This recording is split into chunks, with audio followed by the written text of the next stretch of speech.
Je n'ai jamais vu un ministre, un député, un sénateur rentrer dans un bureau et dire « je propose de faire des économies ». Alors que ici, dans les émissions de télévision, ils sont tous en train de nous parler de la dette, qui est très grave. Oh la dette, mon Dieu, elle est grave. Il faut se serrer la ceinture. Et quand ils sont dans le vrai exercice du pouvoir, ils disent « j'en ai rien à faire des impôts des Français, je veux plus de pognon, plus de dépenses, plus de pognon, plus de dépenses ». Quand même, zut, c'est ça, on est au cœur de la schizophrénie française, du mensonge français. On a 577 députés qui se foutent, et d'ailleurs on le voit maintenant, qui se contrefichent de l'idée de faire des économies.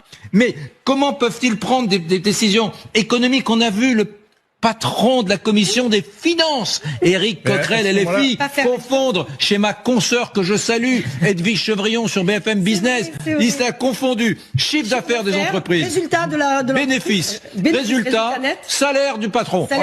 Il est en confusion. Le patron de la commission des finances de la France. Je vous dis joyeux Noël. Oui.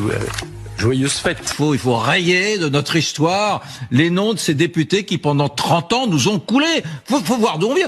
Après la Première Guerre mondiale, la France est enviée dans le monde entier. On est la première puissance du monde avec les États-Unis et l'Angleterre. Il y a bien des gens qui, en 100 ans, ont coulé ce pays. Les agences de l'État, il y a soi-disant 1500 agences de l'État qui